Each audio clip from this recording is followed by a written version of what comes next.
Ya, assalamualaikum warahmatullahi wabarakatuh. Semuanya, perkenalkan nama saya Sabila Sofia Nezara dengan dua teman saya, Muhammad Zidan Alfaris dan Aska Alwafi. Di sini kita bakalan membahas tentang analisis kondisi politik Kota Cilegon dari kelompok 3 dan MK Studi Kebantenan.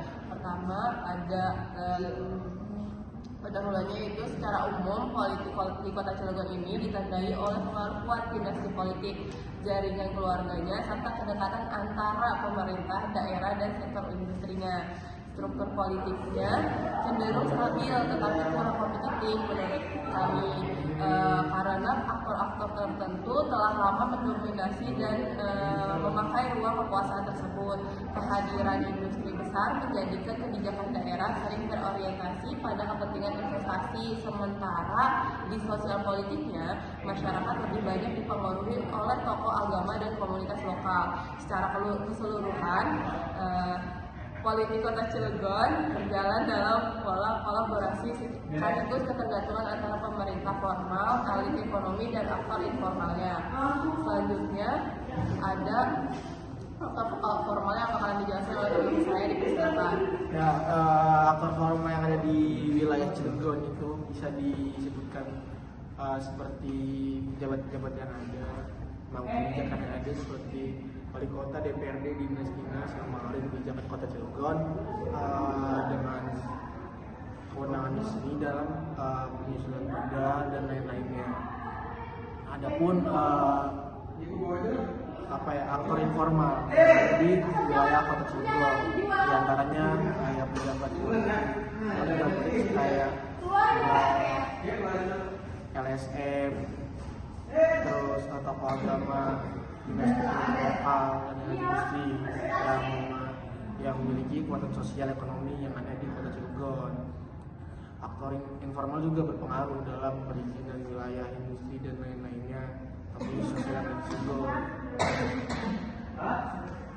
Lalu ada dominasi aktor informal. Ini dampak buruknya bagi Kota Cilegon, misalnya dampak buruk dari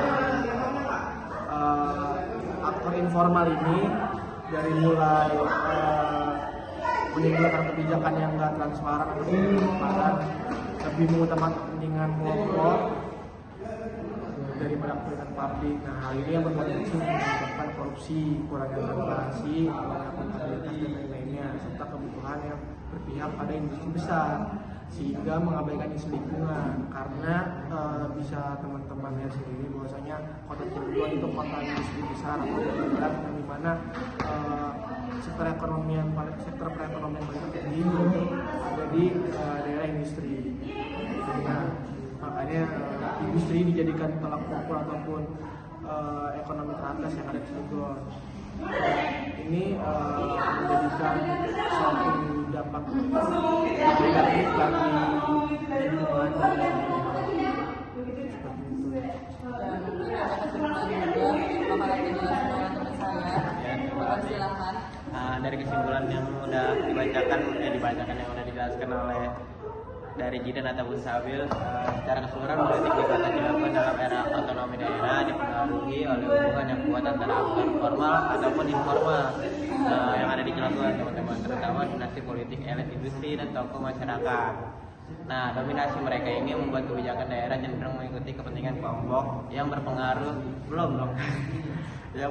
daripada kepentingan publik. Hal ini berdampak pada kurangnya transparansi, maraknya konflik kepentingan, dan ketimpangan pembangunan. Nah, demikian proses politik di Cilegon menunjukkan bahwa kekuasaan informal dapat membentuk arah kebijakan secara signifikan dan seringkali mengurangi akuntabilitas pemerintah yang ada di daerah. Mungkin ya saya balikan kepada Sabil. Ya, terima kasih teman-teman sudah menjelaskan beberapa analisis saya tentang